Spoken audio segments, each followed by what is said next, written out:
Moi, j'ai entendu des âneries du style « Aujourd'hui, je fais de la politique, je ne suis plus un psychanalyste ». Bonjour et bienvenue sur le podcast dans lequel les psys vous partagent leur histoire. Les cliniciens que vous entendez ici vous racontent leur parcours, leurs rencontres et vous dévoilent cette mise au travail intime et nécessaire, ce nouage indispensable entre vie professionnelle et personnelle. Parce qu'entendre les cicatrices d'un autre ne se fait pas sans une réflexion sur les siennes, bienvenue sur Histoire de Psy.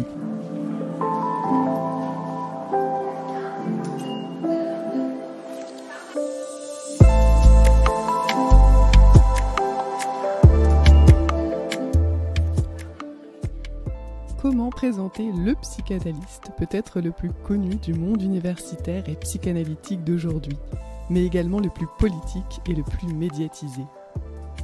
Une fois n'est pas coutume, nous aurions pu commencer cet épisode par sa blague, qui n'en est finalement pas une, celle du berger et de l'expert, où un berger qui fait tranquillement paître son troupeau au fond d'une campagne se voit interpellé par un homme arrivant en Range Rover rutilante, complet Armani, chaussures Gucci, lunettes Ray-Ban, cravate Hermès, et demande au berger: si je peux vous dire exactement combien de moutons il y a dans votre troupeau, m'en donnerez-vous un ? Après avoir trouvé le nombre exact de moutons à l'aide de son téléphone cellulaire, de navigation sur internet, de connexion avec la NASA et d'une base de données incroyable, il repart avec la bête qu'il met à l'arrière de son véhicule. Le berger l'interpelle alors: si je devine avec précision ce que vous faites comme métier, est-ce que vous me rendrez ma bête ? Vous êtes expert, vous faites des audits et du conseil, dit le berger.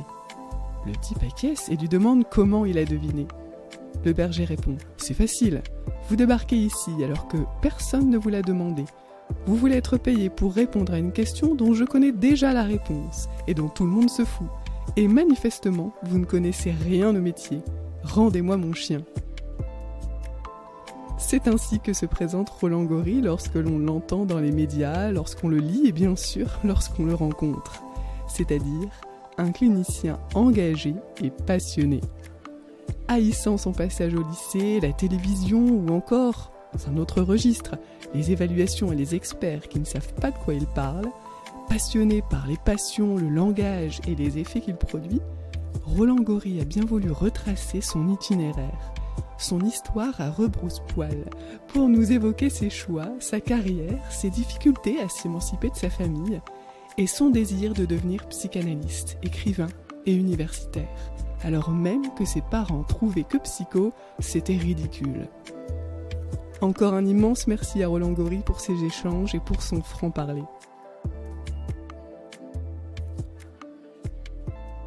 Bonjour Roland Gori. Bonjour Olivia. Merci de me recevoir ici, chez vous à Paris. Je vous en prie, avec plaisir.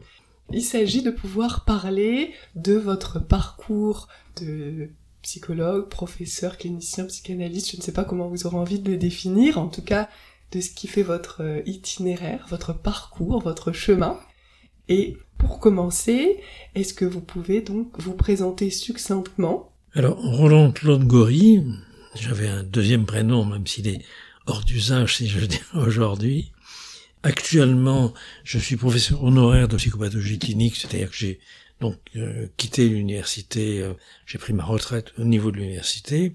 J'ai toujours une activité psychanalytique très soutenue et j'ai, je dirais, un désir d'écrire qui se...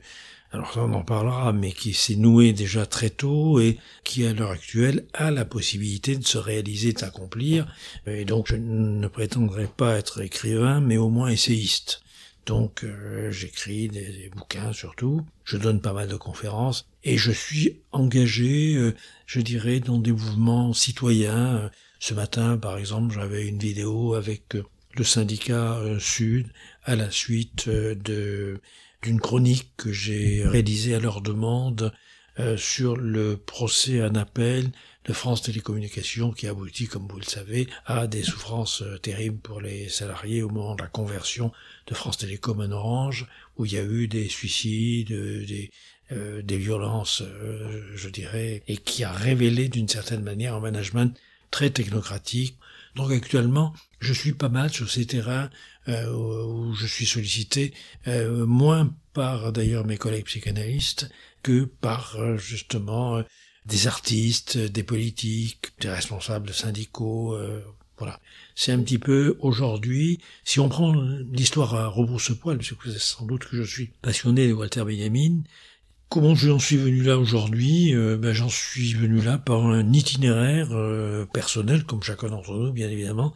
Cet itinéraire étant marqué peut-être par à la fois ma passion de la langue et du langage, dans un univers, je dirais, qui était très créolisé en termes linguistiques, comme le définirait Édouard Glissant ou Patrick Chamoiseau, c'est-à-dire dans un univers où mon père parlait un français absolument impeccable, très très châtié, je dirais presque bourgeois d'une certaine manière, comme il parlait d'ailleurs un italien très châtié, alors que mon environnement parlait un mélange parfois de patois italien, napolitain, florentin, enfin un peu provençal, beaucoup de marseillais. Et donc je crois que très vite je me suis heurté à cette question du langage et des effets qu'il produit, comme du désir de l'explorer, de le comprendre. Alors ceci pour vous dire que après les études secondaires que j'ai haïes, je pense comme Pasolini qu'il serait de bon ton de détruire 2 instruments d'assujettissement des prolétaires par la bourgeoisie et des enfants prolétaires par la bourgeoisie, le lycée et la télévision. S'il doit y avoir une véritable réforme de gauche, c'est vraiment les premiers décrets qu'il faut signer, supprimer la télévision et supprimer le lycée. Ce qui vous a déplu au lycée? Au lycée, si vous voulez, bon, là, je vais vous raconter ma vie, elle est privée, mais je vais vous la confier. Disons que j'ai d'abord commencé par le collège. À l'époque, je dirais que les enfants de classe sociale, je ne vais pas défavoriser, il faut pas exagérer, mais qui n'étaient pas en tout cas des enfants de la bourgeoisie, plutôt que d'être orientés vers les lycées, étaient orientés vers ce qu'on appelait des cours complémentaires, donc une espèce de collège, si vous voulez, de premier cycle. Bon, il se trouve que par chance ou par malchance, j'avais un an d'avance et je travaillais plutôt bien. Donc du coup, on a convoqué mes parents, alors disant qu'il fallait absolument que je fasse des études plus longues et donc que j'aille au lycée. Et là, ça a été l'horreur.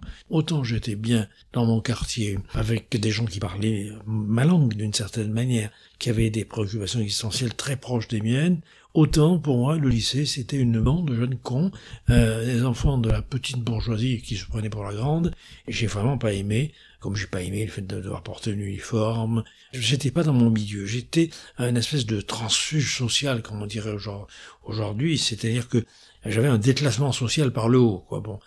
Et donc, j'ai eu une crise d'adolescence, et là, au moment... Donc, j'ai passé mon premier bac scientifique, c'est ce qui correspondrait aujourd'hui à tout ce qui est orienté vers les maths et la physique, et donc je suis passé en ce qu'on appelait mathélème, puisque j'étais en quelque sorte un peu orienté pour des écoles d'ingénieurs. Bon, j'ai fait du russe, j'ai fait de l'anglais, qui est 2 langues que je déteste, que je suis incapable de parler. J'ai fait 12 ans d'anglais, je déteste cette langue, et je suis pas capable de demander un café à New York.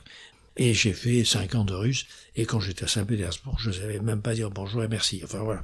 Oui, c'est normal, puisqu'on nous faisait apprendre à cette époque-là les langues, non pas de manière orale, mais de manière écrite. Mais j'étais bon d'ailleurs, j'ai eu le premier prix d'anglais jusqu'en seconde, même si à l'heure actuelle, je suis incapable de demander un café, mais parce que je déchiffrais en quelque sorte l'anglais. Quand je déchiffrais l'alphabet russe qui me plaisait beaucoup, je dirais à la manière de l'algèbre, c'est-à-dire en tant que langue morte. Bon. Alors je reviens donc à nos moutons. Disons que en mathélème, j'ai une crise, j'ai 16 ans, 17 ans, et j'ai une crise d'adolescence un peu vive, un peu violente. J'ai plus du tout envie d'aller au lycée. Je suis pas bien dans cette classe avec ces gens, etc.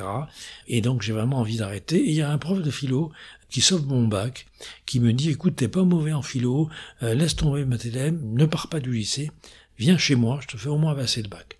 Et effectivement, il m'a fait passer le bac. Et après, le bac, je savais pas trop que faire.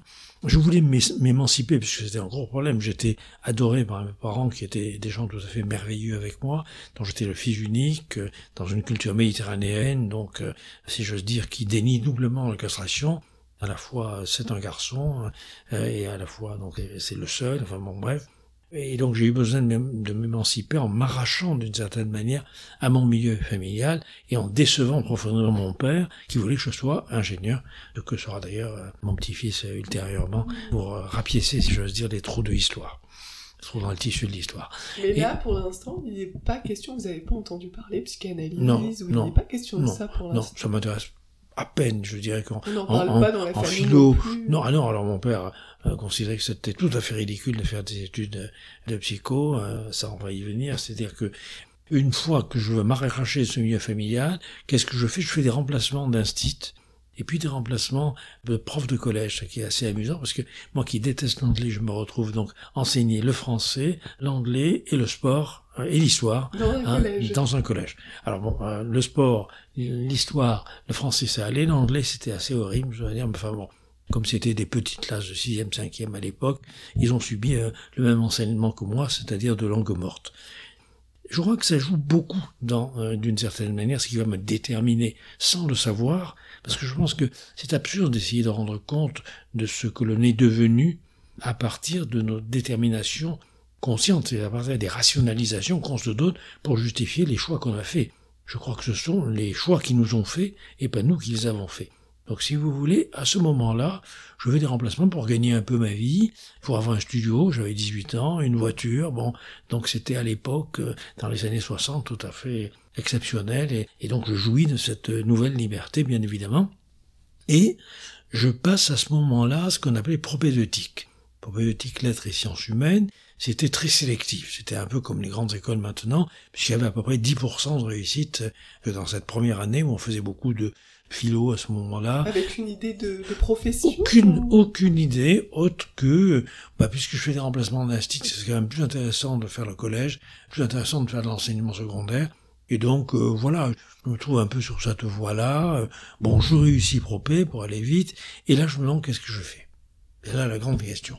Donc, à l'époque, si vous voulez, on entrait en licence, mais la licence n'avait rien à voir aujourd'hui, là, avec une licence, à l'époque, on pouvait tout à fait renseigner, ensuite, on passait un CAPES ou un grec, mais c'était tout à fait autre chose. Et alors, s'inscrire dans quelle licence? Spontanément, j'écrivaillais un peu, donc des fragments de romans, des poèmes, des projets de pièces de théâtre, etc. J'aurais bien fait des lettres modernes, mais j'avais pas fait de latin, j'avais pas fait de grec. J'étais un produit, si vous voulez, des formations scientifiques, mathématiques, pas du tout. Bon. Et donc, à ce moment-là, c'était un peu coincé. Même chose pour l'histoire. J'avais une passion pour l'histoire, j'avais eu d'excellentes notes en philosophie de l'histoire, ce que je vais retrouver aujourd'hui. C'est-à-dire, un demi-siècle plus tard, je vais retrouver ces auteurs qui m'ont passionné à l'époque, comme Irénée Marou, comme Jean-Pierre Vernant, etc. Bon. Et donc, l'histoire, même chose. Je suis bloqué parce que j'ai pas fait de latin, j'ai pas fait de grec, à l'époque c'est exigé, et donc j'ai pas trop que faire. J'aurais bien fait médecine pour faire plaisir à ma mère, c'était ce qu'elle souhaitait, ce qui implique aussi que je me tourne vers le soin à un moment donné dans mon trajet, mais médecine, ça demandait trop de boulot, j'étais pas équipé pour ça, je voulais pas retourner chez mes parents et abandonner, je dirais, mon salaire qui me permettait de vivre indépendant, etc.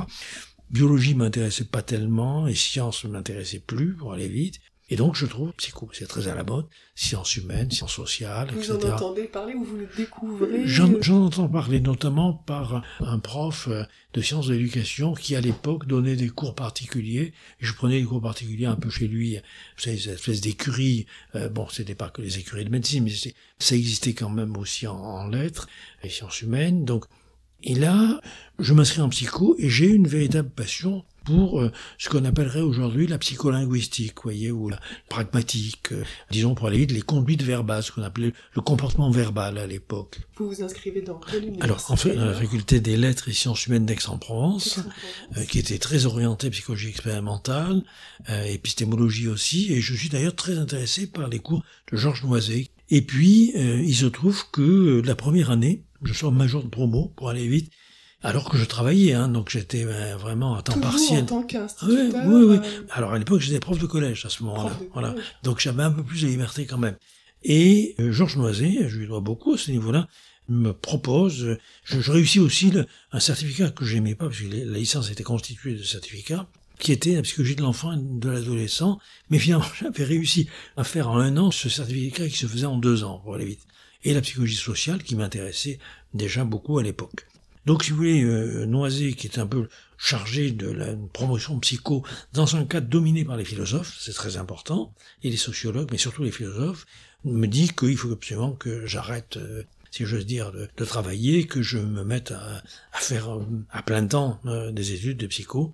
Et donc finalement, là, j'accepte, en négociant avec mes parents, de retourner chez eux, à condition qu'ils me laissent un peu de liberté, ce que je savais pas quand j'étais au lycée, vous en doutez. C'est important, cette manière de s'arracher, bien sûr, hein. Une aliénation que l'on a soi-même choisie, et finalement, dont on parvient à s'affranchir à partir du moment où on ne délègue plus à l'autre une autorité sur soi. C'est l'autonomie, c'est ça, véritablement. Et donc, je vais en sciences, et là, j'ai une passion pour la neurobiologie des comportements.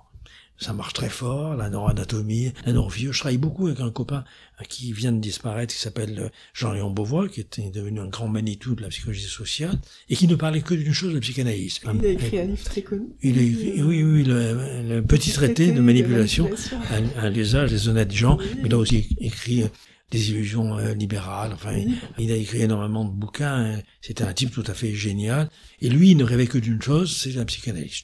C'est lui qui vous initie finalement. C'est lui qui me parle que de psychanalyse, et il lisait Pierre Daco, les prodigieuses découvertes de la psychanalyse, pendant que, alors moi j'avais une voiture, donc je l'accompagnais de Marseille à Aix, enfin bon, en copine, on travaille ensemble, on prépare donc les certifs de sciences, et cette de sciences se passe très bien, et là encore Jacques Paillard, donc qui était le patron, qui avait la chaire de psychophysiologie générale, neuroanatomie, neurophysio, etc., m'appelle, moi je termine avec une mention très bien, et il m'appelle en me disant, il faut que vous montiez à Paris, chez Fraisse, à l'Institut de psychologie, faire des études de psychologie expérimentale et de neurobiologie, si vous voulez. Bon. Et donc, je décide de monter à Paris, et là, sous l'influence de Beauvois, je monte à Paris, mais au lieu de m'inscrire en psychophysiologie ou en psychologie expérimentale dans ce domaine-là, je choisis la psychologie clinique et pathologique. Et donc, pour terminer sur cet itinéraire, si vous voulez, entre-temps, bien évidemment, je découvre la psychanalyse par des lectures et autres, et j'ai un intérêt, du coup, assez assumé pour la psychanalyse. La psychanalyse, c'est-à-dire un auteur en particulier vous interpelle tout de suite. Si vous voulez, à l'époque, quand même, le grand Manitou qui va jouer un rôle déterminant dans ma carrière et dans mon itinéraire, c'est Didier Anzieux. Que vous découvrez en arrivant à Paris. Oui, enfin, je les avais un peu abordés sur Aix, mais sur Aix, non, j'ai jamais trop accroché du côté de la psychologie clinique et pathologique. Un petit peu la psychologie clinique des groupes avec AS, mais très peu.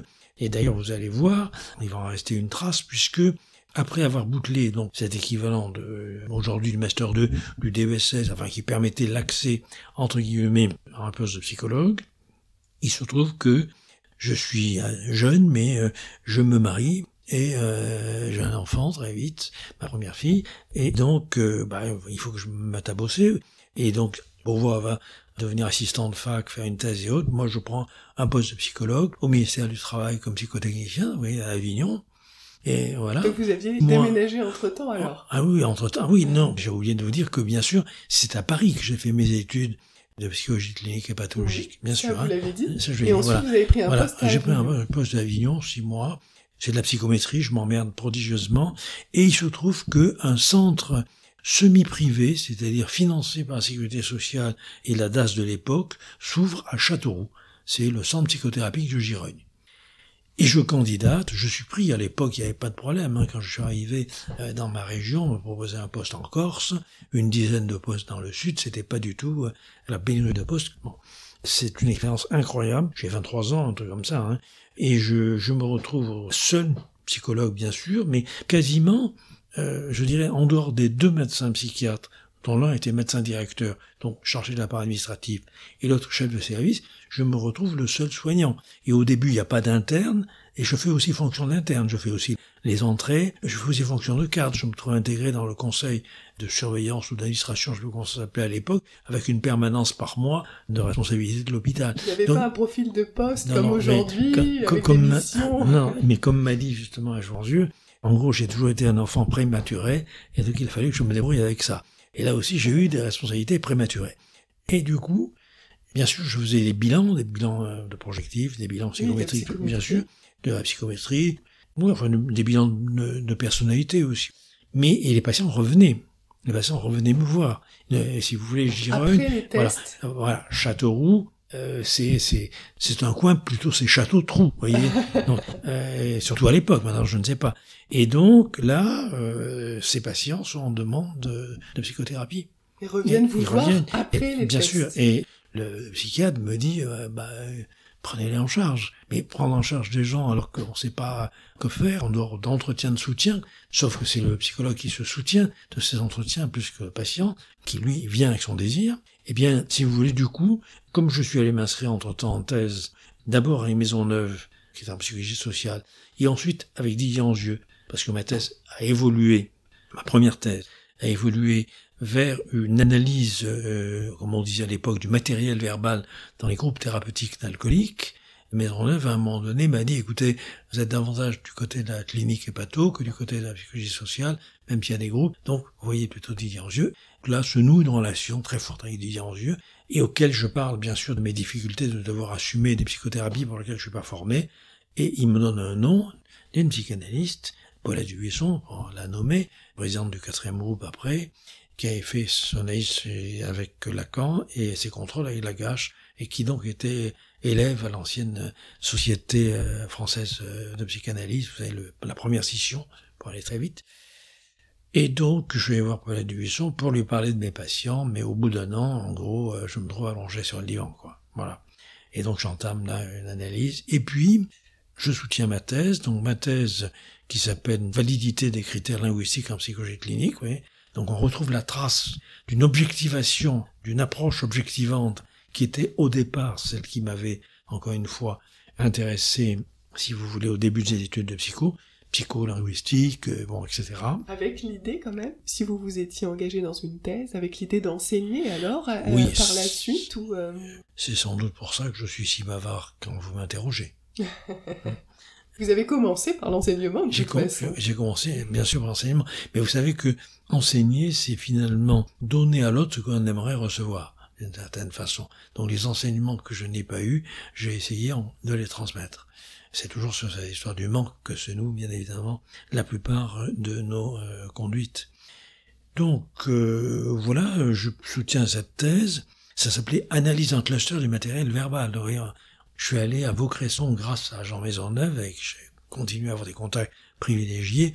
Il y avait des ordinateurs énormes sur le mur, et où on passait des enregistrements comme vous faites, et qui recrachaient des clusters, des groupes, où on voyait une espèce de correspondance entre des changements dans la dynamique de groupe et dans la position subjective des patients avec des changements morphologiques du discours.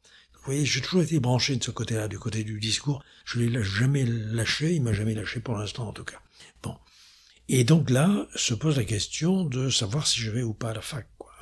Et donc, comme je suis inscrit sur la liste des maîtres assistants, qui correspond aux maîtres de conférences actuels, entre-temps, j'ai écrit un article avec Beauvoir d'ailleurs, j'ai commencé à écrire, j'ai 2 bouquins à partir de ma thèse qui s'appelle « Le vécu de l'alcoolique ».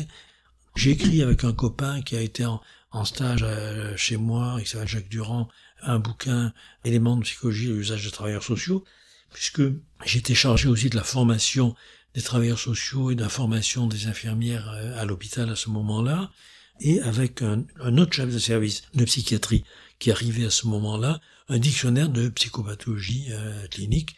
Donc j'étais assez jeune, j'avais 25 ans, j'étais bien placé pour une carrière universitaire et j'ai candidaté à l'université d'Aix-Marseille où j'étais recruté à ce moment-là comme assistant. Voilà. Et là, j'ai fait une carrière, j'ai été nommé assez vite maître assistant, maître de conférence de l'époque. J'ai beaucoup travaillé à ce moment-là avec René Caès, dont j'étais l'assistant, donc plutôt psychologie sociale clinique. Et donc, je change d'analyste et je vais d'ailleurs chez une analyste de la SPP à l'époque à Marseille, Denise Pache, pour la nommer. J'aurai une très longue analyse, très compliquée. C'est vraiment le bout de la nuit. Vraiment, c'est l'extrême de la solitude. Ça a été très difficile.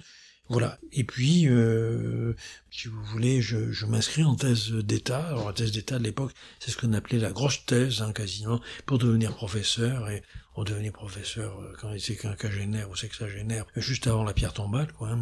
Bon, je fais une thèse et à ce moment-là, là aussi, je dois beaucoup à Anzieu, parce que Anzieu avait cette espèce de génie de vous balancer des interprétations un peu sauvages, mais qui prenaient sens au fur et à mesure de votre évolution psychique dans la vie. Et à la fin de ma première thèse, il m'a dit « Roland, vous n'avez pas perdu un seul son de vos patients parce que vous les avez enregistrés et travaillé sur leur discours, mais je suis pas sûr que vous les ayez entendus. » Et donc, à la fois cette phrase-là, mon analyse personnelle, bien sûr, et mon propre rapport à la parole et au langage, qui était en analyse, je dirais, à ce moment-là, qui était matériel analytique à ce moment-là, mais aussi la rencontre avec Wolfson, qui a été un roman autobiographique de schizophrène, le schizo et les langues. Bon, je sais pas si ailleurs s'il est schizophrène ou s'il est... En tout cas, c'est un écrivain magnifique, et ce rapport m'a orienté vers la parole comme objet pulsionnel. Donc, pendant très longtemps, j'ai eu cette passion qui m'a amené d'ailleurs du côté de Ferenczi sur les conseils de Maisonneuve, puisque j'avais un peu le double parrainage de Maisonneuve et de Didier Anzieu. Un peu en décalage de l'époque, parce qu'à l'époque, c'est mais j'ai toujours été, tout à fait, j'ai toujours été décalé. Et quand j'arrive d'ailleurs à Aix-Marseille, j'assiste à certains séminaires et à certains débats lacaniens que je trouve absolument chiants. Vous aviez rencontré Lacan en Alors, Lacan, je l'ai croisé, mais comme disait mon ami Constantin, qui a beaucoup compté pour moi, quand Conrad Stein expliquait que quand il a fait le tour des entretiens à la SPP pour devenir élève, il a rencontré bien sûr plusieurs personnes, dont Jacques Lacan. Et il dit, quand j'ai rencontré Jacques Lacan, il m'a donné des articles, il m'a fait penser à ce vieux monsieur qui, sur les quais de la gare, m'offrait des bonbons quand j'étais petit garçon. Donc moi, j'ai rencontré Lacan lors des journées freudiennes d'Aix-en-Provence, où j'étais assis à côté d'Octave Manoni, et il voulait absolument que Guattari lui parle de l'objet posita de la schizophrénie. Et je crois que j'étais affolé. Il m'a fait peur. Je veux dire, je ne me voyais pas faire une démarche vers Lacan. Alors là aussi, c'est très compliqué, puisque ma première analyste avait été analysée par Lacan, et peut-être que un des deux analystes qui ont le plus compté pour moi du côté du travail analytique, du contrôle et autres, c'est deux personnes qui avaient un rapport avec Lacan, je vais y venir. Donc, pour terminer sur le plan universitaire, à ce moment-là, je m'engage donc dans des travaux effectivement ferencziens, winnicottiens, au moment où Winnicott n'est pas tellement connu, je m'engage du côté, si vous voulez, d'une approche justement, on va dire, psychanalytique, mais pas post-freudienne au sens classique de l'IPA, plutôt du côté, si vous voulez, Bion m'intéresse, mais c'est surtout Winnicott qui me passionne et il est très présent dans ma thèse d'État. Donc je fais cette thèse sous la direction à la fois de Didier Anzieu et de Jean Maisonneuve, et elle s'appelle « Recherche clinique et psychanalytique sur l'acte de parole ». Et l'idée, c'est la double allégeance de l'acte de parole. L'acte de parole, là, c'est plus la parole, c'est plus le langage, c'est plus le signifiant. C'est très à la mode, le signifiant, et ça me gonfle comme tout. C'est une thèse non lacanienne, en période lacanienne. Et c'est exactement ce que dira Anzieu, avec des sanglots dans la voix, lorsque ma thèse se soutient. Il dit c'est la première thèse d'État de recherche psychanalytique sur le langage et la parole qui ne soit pas lacanienne. Il le dit avec un sanglot. J'avais bien sûr Jean Guillaumin dans le jury, Lantéry Laura, René Caès. Avec un sanglot parce que je pense que le rapport de Lacan, de Didier Anzieu à Lacan a été, comme vous savez, très particulier.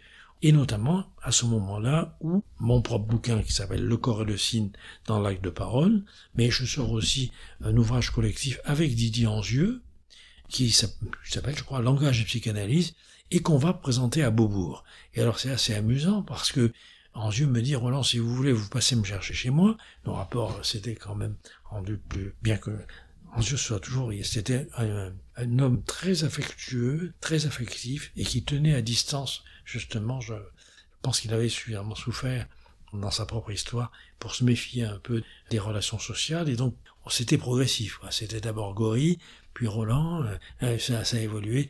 On était d'abord invité à prendre un verre, ensuite invité à dîner au restaurant, et ensuite on était invité chez lui, quoi. D'accord, c'était progressif. C'était progressif. Et donc, Didier ensuite me dit, Roland, vous passez à la maison, je vous amène en voiture à Beaubourg, et dans la voiture, il me dit, Roland, si on est un peu pris à partie par des Lacaniens, vous vous en chargez. Et je lui ai dit, mais Didier, pourquoi est-ce que vous pensez toujours à Lacan? C'est-à-dire, comme je lui ai dit, le moi pot, il l'a élaboré quelque part, quelle que soit la pertinence, encore une fois, théorique, il l'a élaboré dans son rapport au moi imaginaire de Lacan, de la même manière que, je pense, Lacan a élaboré son moi constitué par des aliénations, des identifications imaginaires, mais dans son propre rapport, bien sûr, à ses analystes hyper. Bon, enfin, pour faire vite, pour faire simple sur mon propre parcours, à ce moment-là, mon parti théorique est pris, je vais toujours me situer du côté de Winnicott, que je ne vais jamais lâcher, même aujourd'hui, même si mes retrouvailles avec les concepts lacaniens vont se faire au cours d'un long contrôle que j'ai avec un membre de l'APF, qui était Robert Pujol, qui faisait partie des élèves les plus proches de Lacan. APF l'Association psychanalytique de France. Et Robert Pujol, chez qui je suis en contrôle, en dehors de toute appartenance institutionnelle à ce moment-là, Robert Pujol, avec qui je suis donc en contrôle, c'est un contrôle qui avait 13 ans, et qui a pris des allures d'analyse quatrième à certains moments, c'est-à-dire de psychanalyse, si vous voulez. Bon. Mais bon, j'ai aussi une pratique, puisque je vais en parler en contrôle, j'ai d'autres personnes que je vois en supervision ou en contrôle, mais qui m'ont pas marqué. Celui qui m'a vraiment marqué, c'est Robert Pujol. Et Robert Pujol est toujours resté fidèle à l'importance, alors pour le coup, du signifiant. Donc, je redécouvre le signifiant, mais autrement que je l'avais connu dans ma tendre jeunesse, c'est en quelque sorte l'importance du signifiant en tant qu'il est déterminant dans les choix que l'on peut faire. Et là, dans ce travail de contrôle, je crois que je finis d'une certaine façon mon analyse et je recommence une autre avec Pujol sur le mode, encore une fois, du contrôle. Et j'ai, d'une certaine manière, un retour à Lacan, mais au premier Lacan, celui que Jean-Claude Milner appelle le premier classicisme lacanien, c'est-à-dire celui du rapport de Rome de 1953, sur la parole et le langage. Donc, vous voyez, je retrouve quelque chose, et c'est vrai que le Lacan des mathèmes ou le Lacan de la topologie m'intéresse pas. Finalement, vous retrouvez Lacan, mais à partir d'un contrôle aussi, donc à partir de vos patients, c'est ça? À partir de mes patients et à partir d'une certaine façon de Winnicott. Alors on peut s'étonner, puisque Winnicott a fait partie de la commission d'enquête qui a condamné, qui a excommunié Lacan d'une certaine façon, mais en même temps, Lacan est un de ceux qui a fait publier Winnicott en France dans la revue La psychanalyse, si mes souvenirs sont bons. Voilà, et puis alors, d'autre part, au bout d'un certain temps, je pose ma candidature de professeur à Montpellier. Donc je quitte Aix-Marseille et je pars à Montpellier. Ne vous quitte pas l'idée d'enseigner de vous installer comme professeur. Non, à ce moment-là, je crée le département de psychologie clinique et pathologique à Montpellier, le laboratoire de psychologie clinique à Montpellier, et j'ai pour assistant et maître assistant des lacaniens purs et durs et des chargés de cours purs et durs qui sont pas n'importe qui, c'est-à-dire Jean Biroust, qui était maître de conférence, enfin maître assistant de l'époque, et qui a formé beaucoup de psychanalystes lacaniens à Montpellier, qui était à l'école freudienne. J'ai Claude Guimaury-Adolphson, qui est mon assistant, même s'il est plus âgé que moi à l'époque, et qui est devenu président de l'école de la cause, donc si vous voulez, et je baigne dans un milieu, Jean-Jacques Racial, qui à l'époque était chargé de cours, qui après a fait sa thèse avec moi, mais qui était chargé de cours à l'époque, qui est plus de ma génération, si vous voulez, bon, mais bon, là aussi je suis prématuré, mes assistants, maîtres assistants sont beaucoup plus âgés que moi, enfin bon, c'est notre problème. Oui. Et là, je découvre un milieu lacanien beaucoup plus créateur. D'une certaine façon, Jean Biroust, Claude Guimaury-Adolphson ou Jean-Jacques Racial m'ont fait connaître aussi un milieu lacanien qui n'était pas le milieu conformiste, je dirais, presque technocratique d'Aix-Marseille, quoi. Hein, bon. Et donc, la question va se poser pour moi de savoir un petit peu ce que je fais, ce que je vais devenir. Alors, j'ai aussi des responsabilités, c'est que je suis élu au Conseil supérieur des corps universitaires. C'est l'équivalent du CNU, du Conseil national des universités. Et j'ai été soutenu par Didier Anzieux, Jean-Guillaume Bonicaes. En gros, la question du pouvoir universitaire, logiquement, à cette époque-là, aurait dû revenir à René Caes, mais qui n'en a pas voulu. Et donc, moi, tout jeune professeur, à la trentaine, j'en ai hérité, je me suis retrouvé en position un peu de pouvoir à ce moment-là, c'est pouvoir de nomination, de recrutement. Et puis, élu syndical, et donc, je décide, pour des raisons personnelles, je décide de revenir sur Aix-Marseille, Vous avez déjà beaucoup bougé, finalement. J'ai déjà beaucoup bougé, oui. Paris, Je suis un peu un hyperactif. Hein. D'ailleurs, c'est ce que disent mes filles. Elles craignent beaucoup que je sois hyperactif. Je leur dis, c'est très simple. Je suis sur un vélo, je pédale. Si je m'arrête, je tombe. Donc, j'ai toujours fonctionné un peu comme ça. Bon. Et encore une fois, avec cette prématurité dont Didier Angieux me diagnostiquait le caractère. Et donc, je crée, alors, à ce moment-là, à Aix-Marseille, le Centre interrégional de recherche en psychologie clinique et en psychanalyse. Et donc, ça va être un moment très important puisque je vais avoir dans ce centre qui fonde à la fois une formation doctorale, je dirais que c'est presque la première formation doctorale. Paris 7 est venu un tout petit peu après, c'est la première formation doctorale qui est ouverte à la fois aux internes en psychiatrie et aux psychologues cliniciens. Et ça, c'est important avec cette idée que les deux se débrouillent avec le réel de la clinique, avec, je dirais, la vulnérabilité que produit la clinique sur la capacité de pensée du psychiatre ou psychologue. On est habilité, les choses se passent au mieux, je vais pas détailler, mais enfin, donc si vous voulez, c'est un gros truc.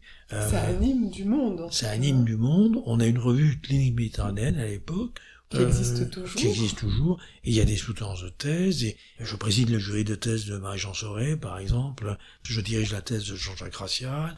Je suis dans le jury d'habilitation de recherche d'Henri Stoulman de Toulouse. Enfin, j'ai aussi mes propres élèves qui deviennent maîtres de conf, voire profs. Et puis arrivent les abominables experts. Les abominables experts créés par cette espèce de mammouth de Claude Allègre, qui est vraiment la catastrophe même au ministère de l'Éducation nationale. Il n'a eu dans l'horreur comme équivalent que Jean-Michel Blanquer. Et donc, il va falloir aligner les formations doctorales, et notamment, bien sûr, les DEA, sur le modèle des sciences, et le modèle des sciences tel qu'il a été un peu colonisé par la civilisation nord-américaine. Et donc, je vois débarquer des gens que j'estime pas beaucoup pour l'expertise, je ne donnerai pas les noms, ils sont inintéressants, ils seront effacés par l'histoire, qui considèrent que publier dans le climat internet, c'est l'autopublication, qui considèrent que les gens qui appartiennent, il y avait quand même le président de la section de psychiatrie du CNU de Nice, mais tout ça ne compte pas. Il y avait pas mal de praticiens aussi des différents courants, parce que dans le CIRPC, je voulais pas qu'il appartienne à une institution. Et donc, on ne parlait pas qu'une seule langue psychanalytique dans ce centre de recherche. Et donc, je sens la menace, et déjà la médecine commençait aussi un peu à tressaillir, et alors que le DEA de psychopathologie clinique était cherché par les internes pour devenir praticien hospitalier, etc., on sent de ce côté-là qu'ils sont en train de partir. Et effectivement, Poinceau va prendre sa retraite, donc ça va me faire perdre, si vous voulez, un appui majeur, et la médecine considère que ce DEA, c'est de la philo, quoi. Hein. Pour eux, c'est de la parapsychologie. Mais c'est pas de la science, c'est pas... Donc déjà, on sent un peu frissonner, tressaillir ce qui constitue quand même l'originalité, c'est-à-dire la possibilité de faire rencontrer des praticiens de formations originaires différentes. Arrive la menace de la non-réhabilitation du DEA. Ils avaient déjà fait le coup avec Paris 13, ils avaient fait le coup aussi avec La Planche, ils avaient fait le coup à Lyon avec KS, etc. Je sens la menace, et donc je demande pas l'habilitation, et on dissout d'une certaine manière l'équipe doctorale, et moi je m'en rattache à ce moment-là à psycho, où je suis accueilli par un copain qui dirige la formation doctorale de psycho à Aix-Marseille. Donc, et là je sens vraiment le danger, je sens que vraiment les choses sont en train de changer, c'est-à-dire que on est, si vous voulez, au début des années 90, et je sens que les critères ne sont plus les mêmes. On va dire que la psychanalyse a perdu l'adhésion de l'opinion publique, de la culture et la reconnaissance académique, et les choses ont mal tourné. Qu'est-ce qui vous fait penser ça à l'époque ? Par exemple, le départ de la médecine, de la formation doctorale.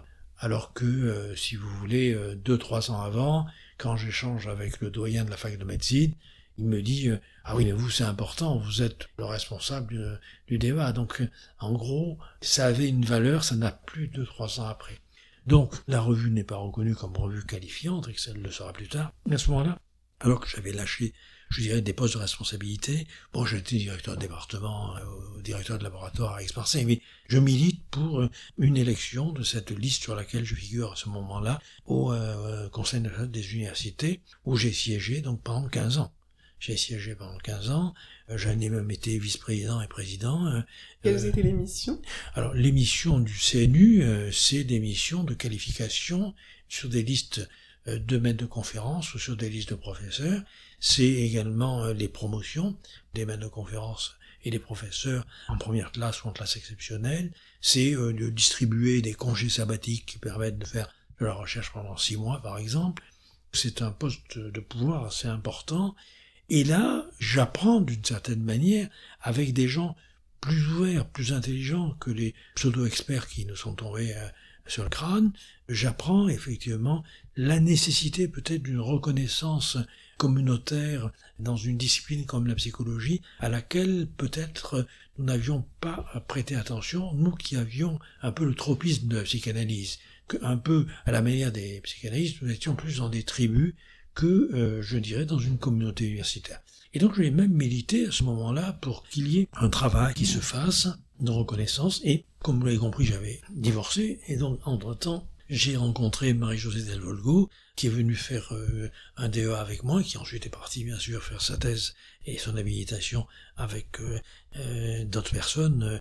Et elle est médecin, elle a une thèse de neurosciences, et elle m'apprend aussi d'une certaine manière les mœurs universitaires en sciences, en médecine. Et donc, si vous voulez, j'essaie de trouver un peu des critères qui à la fois reconnaissent la spécificité de la psychopathologie clinique, mais sans pour autant renier l'appartenance académique et universitaire qui a ses lois et ses règles et ses coutumes et qu'on ne peut pas bousculer comme ça, même si, encore une fois, on les avait poussés jusqu'au ridicule avec les réformes stupides de Claude Allègre. Il n'empêche que on ne peut pas totalement ignorer que la psychopathologie, la psychologie clinique, comme la psychiatrie, appartiennent dans les formations académiques à des universités qui ont des règles, des coutumes, des lois, et qui d'ailleurs sont à ce moment-là en train de changer, de se normaliser, comme vous savez, avec plus de surveillance, plus de contrôle, plus de régulation. Donc vous avez pris des postes aussi, comme vous dites, de pouvoir, aussi en lien avec l'idée de pouvoir défendre quelque chose. Alors, je pense que s'il reste quelque chose de mon action à l'université, j'espère que ce sera la reconnaissance de ma volonté un peu toujours de conciliation des contraires. Mon père me l'a dit quand j'étais tout petit que j'avais un esprit de contradiction, et Anzieu me l'a dit à sa façon, lorsqu'il m'a dit en gros vous êtes devenu trop lacanien après avoir été très winnicottien. Je crois que si vous voulez, j'ai toujours essayé de faire coexister d'une certaine manière des contradictions, sans les résoudre par des compromis qui sont souvent des compromissions. Et donc je crois que j'ai là essayé à la fois de soutenir la cause de la psychanalyse, et j'ai en même temps essayé de faire passer dans le milieu de la psychologie clinique, de la psychopathologie, les exigences de l'université qui supposaient un certain effort de formalisation. Donc j'ai à ce moment-là aussi beaucoup travaillé sur l'épistémologie, sur les exigences qui sont des exigences de salubrité académique, sans tomber dans l'inquisition expertale qu'on va subir. Donc ça va inaugurer ça dans les années, on va dire 90-2000, même si par ailleurs je fais un bouquin sur la logique des passions, parce que, comme disait Anzieu, les passions me passionnent. Oui, mais en tout cas, ce sont des ouvrages qui, je ne sais pas comment vous le définiriez, mais des ouvrages qui interpellent beaucoup l'espace public aussi. Pas tout à fait encore. À l'époque, il y a quelqu'un dont je n'ai pas encore beaucoup parlé, mais il y a quelqu'un d'autre qui, à ce moment-là, va jouer un rôle majeur pour moi, c'est Constantin. Constantin va m'apprendre qu'il est possible d'accomplir le travail psychanalytique en dehors de la cure type, en dehors de la séance. C'est aussi la possibilité, si vous voulez, de ne pas réduire la psychanalyse à un modèle de situation type divan-fauteuil.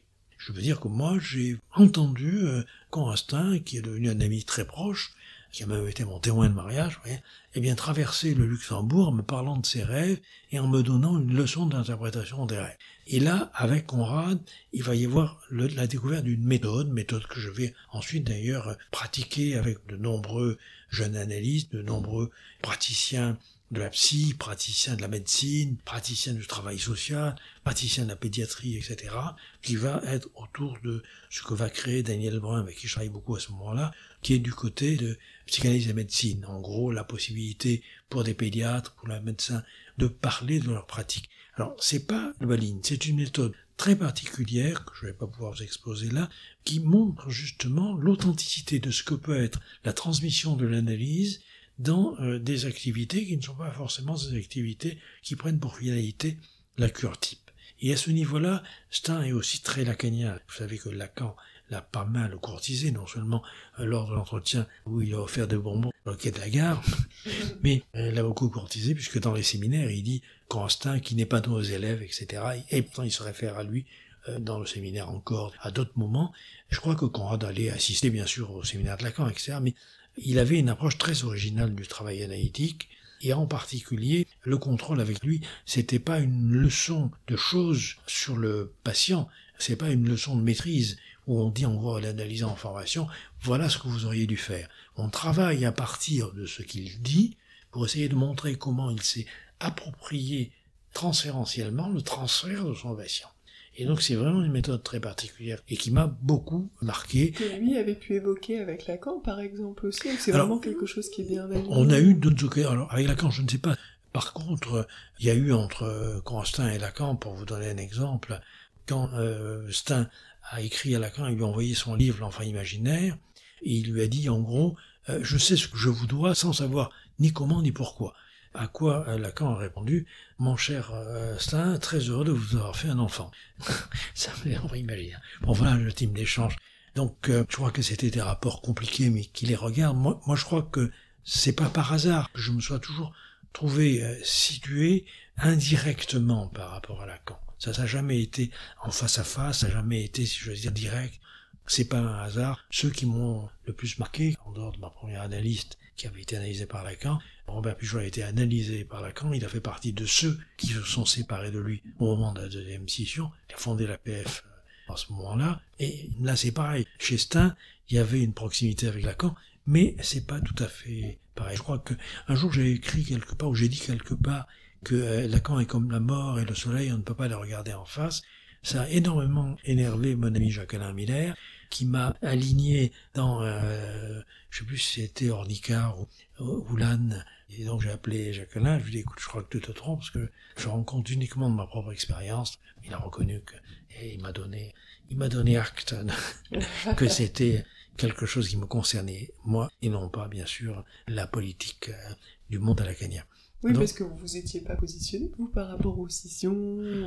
Alors moi, j'étais pas du tout positionné, mais là aussi, par rapport, si vous voulez, aux scissions, il se trouve que, bon, alors après, personnellement, j'ai fait tout le parcours à FEDEPSI et l'école psychanalytique de Strasbourg, très marqué par Israël, comme vous savez, par Lucien Israël, et donc j'ai fait tout le parcours du compagnonnage, etc. Et après, j'ai fait aussi le parcours d'Espace Analytique. Je suis donc aujourd'hui membre d'Espace Analytique depuis déjà un certain temps. Et donc, ce que je veux dire par là, c'est, vous voyez, Stein, Pujol ou Paulin Dubuisson, c'est des gens qui ont eu à voir avec Lacan, mais qui s'en sont séparés. Et je crois que le Lacan qui m'intéresse, je le redis, je le répète, c'est le Lacan de la parole et du langage. C'est pas le Lacan des baptêmes. Le premier Lacan, c'est le premier, celui-là, reconnaître que l'analyse n'a qu'un médium, c'est la parole, était quelque chose de très fort, je pense, très juste. Et qui vous a permis de penser vos rencontres, justement, par la suite, avec vos patients? Alors, je pense que oui, ça a modifié totalement ma pratique. J'ai acquis une liberté qui me paraît être la condition de l'écoute flottante de l'analyste. Tant qu'on est dans un stéréotype figé de la cure type et, entre guillemets, du silence, de mon point de vue, ça ne va pas. Alors quand même, peut-être juste vous dire aussi que il y a eu beaucoup de rencontres, donc vous avez compris l'importance qu'a eu Marie-Josée, non seulement parce qu'elle m'a épousé, si j'ose dire, mais parce qu'elle m'a permis aussi d'épouser des critères épistémologiques de validité des discours. Et puis, on y vient, avec Pierre Félida, on a créé le séminaire interuniversitaire européen d'enseignement et de recherche en psychopathologie et psychanalyse. Le SURP, voilà. Mot imprononçable, comme oui. Dit notre ami Marie-Jean Sauret. Et là, avec quelques amis, nous avons défendu la cause de la psychanalyse à l'université. Et ça, pour moi, un peu institutionnalisé ce qui était ma position à l'intérieur du CNU. Donc, si vous voulez, là, je dirais que j'ai pu aussi travailler pour soutenir cette cause-là avec Pierre Félida, qui avait une autorité extrêmement importante comme vous savez, et j'ai pu soutenir la possibilité de nomination de beaucoup de nos collègues qui sont devenus de vieux professeurs maintenant. Je ne vais pas égrener leur nom, mais je dirais qu'il y a très peu de professeurs de psychopathologie qui ne soient pas à un moment ou à un autre passés sous le regard. Vous n'êtes pas rencontrés. Voilà. Bon. Il y a toute cette carrière universitaire et je ne vous ai pas demandé, mais en parallèle, il y avait donc votre activité clinique. Absolument. Mais en libéral ou toujours à l'hôpital? Est-ce que vous avez gardé j'ai gardé des consultations, à l'hôpital un temps, et avec également, bien sûr, la codirection du centre de recherche et ma direction du DEA. Si vous voulez, j'ai inscrit un peu un certain nombre de consultations, même bénévolement quasiment. Mais ce qui a importé, c'est surtout le libéral. Bon, c'est évident que c'est là où j'ai la plus forte activité. Il y a eu un moment où je n'ai plus allé assurer des consultations à l'hôpital. Est-ce qu'il y a un patient qui a pu faire rencontre pour vous, que ce soit à l'hôpital ou en libéral, en tout cas qui a pu faire rencontre telle que vous avez pu parler des rencontres là à l'université? Il y en a certainement plusieurs. Mais il y en a un dont j'ai parlé, qui a fait l'objet d'un chapitre de livre écrit par une journaliste le livre s'appelle Mon patient préféré. Le titre est un peu idiot, hein. Je lis d'ailleurs la journaliste, mais bon. De Monclos. Voilà, vous la connaissez? Oui. Une vie très sympa, mais bon, je lui ai dit que je trouvais le titre, elle était d'accord d'ailleurs, un peu absurde. Bon. Et je crois que c'est un patient qui, d'une certaine façon, parce que lui-même était prisonnier, je dirais, d'une manière très rationnelle et logique de penser, m'a permis, d'une certaine façon, de m'émanciper de la logique d'une pratique analytique telle que je l'avais apprise et de m'ouvrir vers autre chose. Bon, c'était aussi... Parce qu'il est venu vous questionner? Il est venu me questionner. C'est un patient que vous aviez en libéral? C'est un patient que j'avais en libéral 2 fois par semaine et qui, je pense, si vous voulez, son problème majeur, c'était de s'autoriser à être. Et moi, je crois que c'était de m'autoriser à être analyste d'une certaine façon, c'est-à-dire avec plus de liberté de penser. Donc, une rencontre. Oui, mais il y en a eu plusieurs. Même encore aujourd'hui, il y a des patients qui m'affectent plus que d'autres. Qui vous amènent à redéfinir des choses que vous avez pu écrire, des choses que vous avez pu lire, des positionnements de votre part? Ça nécessairement, mais je crois que on attribue trop vite un sens, on attribue trop vite une cause à ce qui nous détermine, alors que quand même le principe de base, c'est que tous ces sens, ces causes, ces attributs que l'on peut faire ne sont que des rationalisations. Et justement, le plus difficile dans notre métier, c'est d'admettre que nous sommes déterminés par quelque chose que nous ignorons, mais que les mots peut-être peuvent dire parce qu'ils disent de nous ce que nous ignorons d'eux, pour reprendre la phrase de René Char. Donc, c'est toujours après coup, à rebrousse-poil, qu'on peut reconstruire un peu ce qui nous a fait changer ou ce qui nous a fait être d'une certaine manière. Alors je reviens à ma question de tout à l'heure. Vos écrits, avec Marie-Josée Delvolgo ou d'autres, ont eu un retentissement au niveau, je dirais quand même, du grand public. Est-ce que vous auriez une explication? En tout cas, je dirais qu'aujourd'hui, vous êtes quand même le psychanalyste qui est le plus, peut-être le plus connu, je ne sais pas si vous le diriez comme ça, en tout cas qui peut être très médiatisé, qui est très demandé. On s'est rencontrés il n'y a pas si longtemps pour votre film, Une époque sans esprit. Vous étiez invité également au Grand Palais. Ce week-end, vous êtes invité à Ecopos. Vous êtes invité un peu partout en France et même peut-être ailleurs. Comment vous expliqueriez ça? Alors, et ce matin, j'étais invité par le syndicat Sud. Il y a l'appel des appels aussi, voilà, dont on n'a pas parlé, mais... Voilà. Alors, si vous voulez, après la disparition de Pierre Félida, je n'ai été président pendant je ne sais pas combien d'années, et là, déjà, j'étais un peu en train de changer. C'est-à-dire que une question s'est posée à moi, donc déjà, comme vous l'avez compris, je me coltinais un peu le travail sur les critères d'évaluation, sur qu'est-ce qui fait que c'est valable ou pas, qu'est-ce qui donne la valeur ou pas. Mais ce qui m'a frappé quand même assez vite, c'est de constater que ce n'était pas que la psychanalyse qui était impactée par ces nouvelles formes sociales de l'évaluation, c'était l'ensemble de nos métiers. Et donc là, on se rapproche effectivement d'une autre question, c'est que, et ça va donner l'appel des appels, c'est-à-dire que, bon, personnellement, comme vous l'avez compris, j'ai adoré l'université, ça a été non seulement le moteur de mon ascension sociale, mais ça a été aussi le vecteur de ma propre émancipation. Donc pour moi, l'université, c'était vraiment le rêve que j'avais lorsque j'avais 18 ans. Et à la fin, j'ai trouvé que ce métier était abominable, c'est-à-dire que c'était plus le même. On était commis d'office à un certain nombre de tâches qui n'avaient plus rien à voir avec le plaisir d'enseigner, avec le plaisir de chercher, avec le plaisir de communiquer. C'était, comme vous le savez, de plus en plus une espèce de taylorisation de nos tâches et leur prescription par des pseudo-experts qui sont des rigolos ou des médiocres la plupart du temps. Quelques-uns sont pas si mauvais que ça, mais je dirais 90% sont des arrivistes qui ont trouvé cette voie-là pour nous imposer leur langue, qui n'est rien d'autre que la langue, à mon avis, d'une civilisation néolibérale des mœurs. Et donc, là, on va du côté de la normalisation, de la mise en place de dispositifs de contrôle, de surveillance, de normalisation. Et donc, on va davantage du côté de ce que Foucault appelle le savoir, c'est-à-dire le savoir au nom duquel on va donner des ordres, et c'est comme ça que je pense qu'aujourd'hui, la psychanalyse, la sociologie critique, la psychothérapie institutionnelle, la phénoménologie, d'autres manières de concevoir le monde ont été discréditées par des évaluations qui sont des évaluations liées à un savoir, si vous voulez, néolibéral sur le monde, c'est-à-dire à une certaine conception de l'homme conçu comme une micro-entreprise, l'homme auto-entrepreneur de lui-même, comme dit Foucault. C'était une micro-entreprise ouverte à la concurrence et à la compétition sur le marché des jouissances existentielles.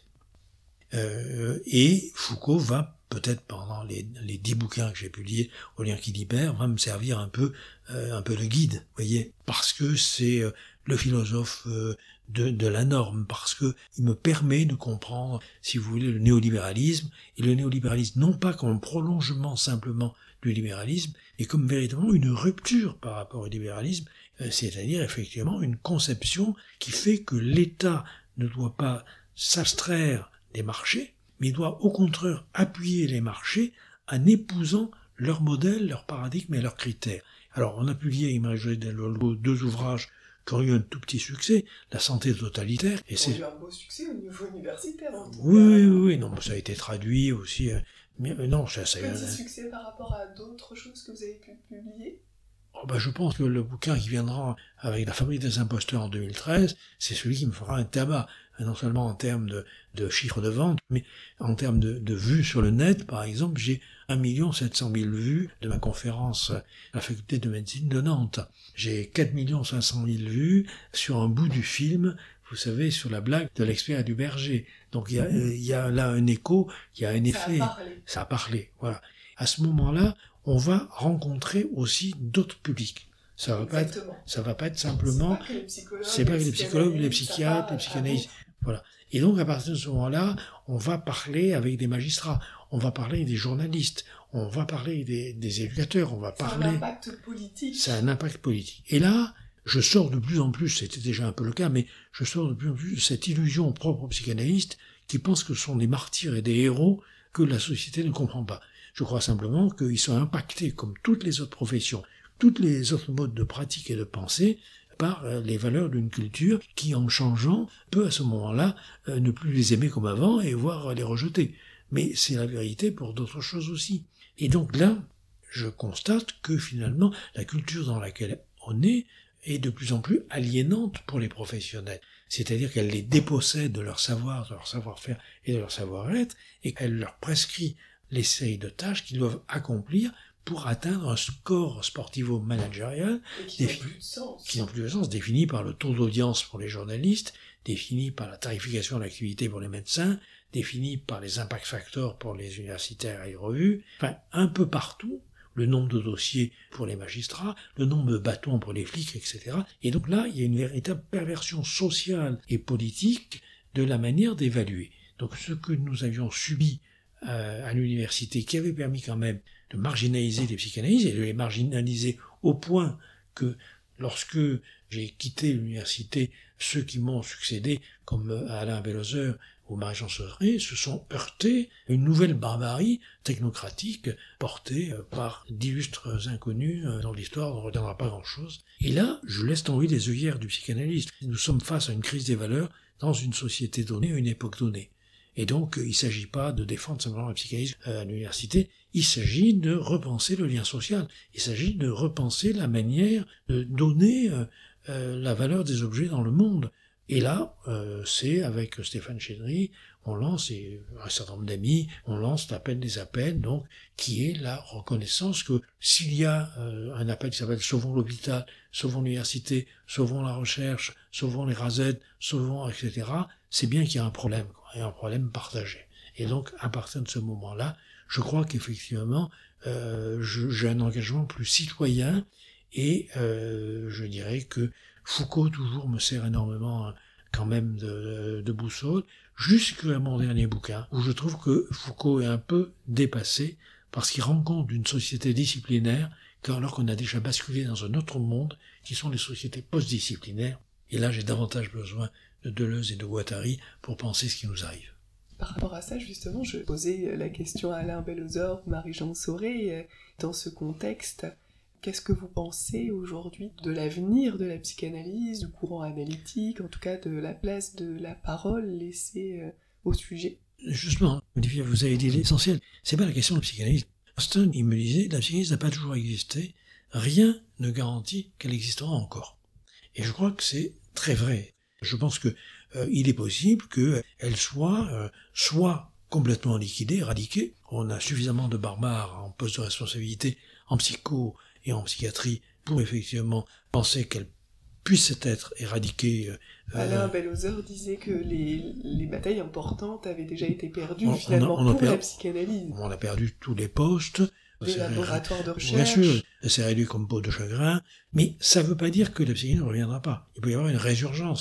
Il y a des mouvements de balancier. Et on est toujours, en quelque sorte, dans un mouvement où on peut espérer un changement, et je n'exclus pas du tout que la psychanalyse, mais elle se réinventera. Ça ne sera pas celle qu'on a connue, et puis peut-être que d'une certaine façon, c'est pas plus mal qu'elle soit obligée de se réinventer, et qu'elle puisse retrouver d'autres formes et d'autres manières de se pratiquer, de se penser. Je pense que par exemple, l'exemple qu'on peut donner, c'est ces derniers temps, le travail analytique dans les services de médecine a été accueilli avec beaucoup plus de faveur que dans les services de psychiatrie qui sont devenus complètement vétérinaires. Bon, donc, et sans intérêt, je dirais, pour aller vite. Il y a eu des psychiatres qui savent plus ce qu'est un diagnostic et qui ne savent plus ce qu'est une psychothérapie. Donc. Parce que on les a formés de telle façon qu'on les a invités à s'identifier à l'ordinateur. Il faut pas oublier que Robert Spitzer, qui est un des deux oiseaux qui ont créé le DSM-3, contre la psychanalyse notamment, il avait inventé en 1968 un truc qui s'appelait Diagno, qui était un ordinateur qui faisait les diagnostics à partir de réponses à des questions.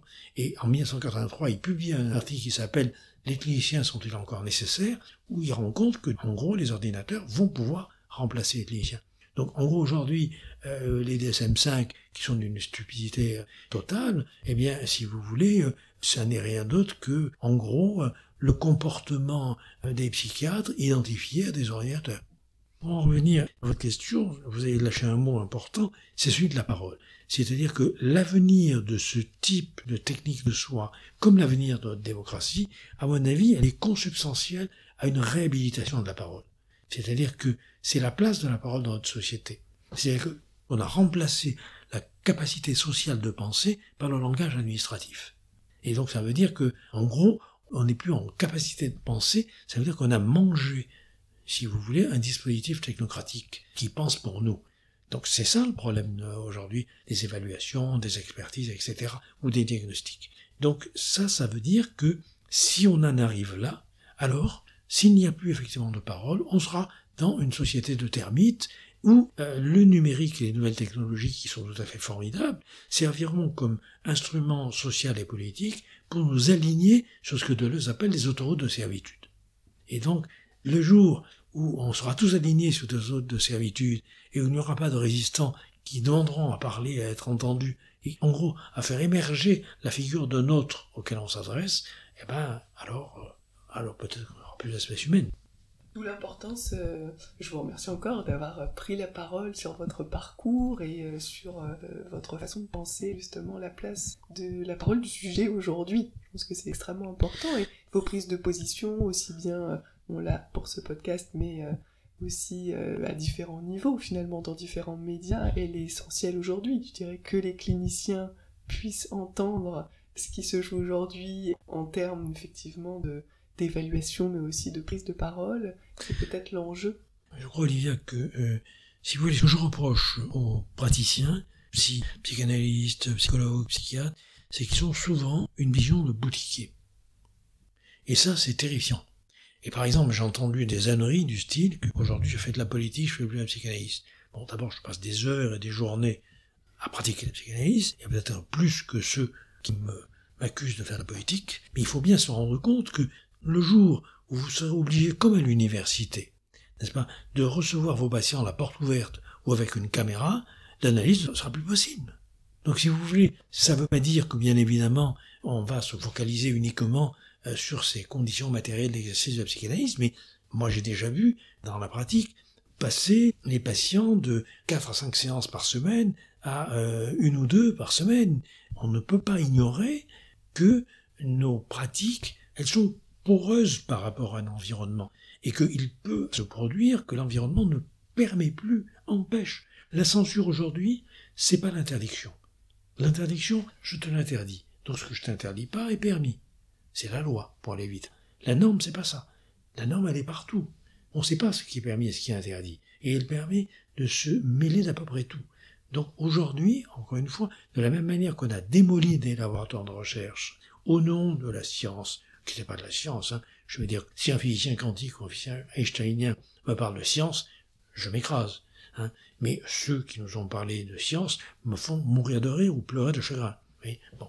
Où sont les cliniciens aujourd'hui, les psychanalystes aujourd'hui, et l'enjeu est de pouvoir aussi prendre la parole, il n'y a pas que... Et s'ils sont dans leur boutique, franchement, ils en ont plus pour très longtemps. Il faut que nous portions notre attention, peut-être que c'est ce que je laisserai dans mes derniers travaux, j'espère que c'est pas que ça, il y a aussi tout chez Favant, mais en gros, de porter attention aux conditions sociales qui permettent ou empêchent l'exercice d'un métier et la spécificité d'une méthode, la spécificité d'une heuristique. Et là, je crois que nous avons à nous mobiliser. Eh bien, merci beaucoup pour cet échange et cette rencontre. Merci Olivia, à bientôt.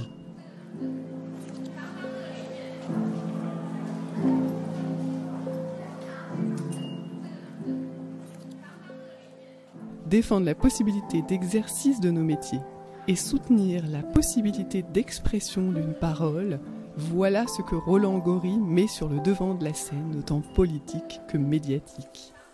Toutefois, j'espère que par son histoire, vous avez également pu entendre le psychanalyste passionné. Passionné par le langage, l'écriture, la parole, la liberté, mais également passionné par les passions, comme il aime à le dire. Roland Gori est celui qui, aujourd'hui, soutient que des choix sont encore possibles, qu'une certaine forme de pensée, de vision du monde et de travail sont toujours possibles. Parce qu'il y a des appels qui nécessitent d'être entendus.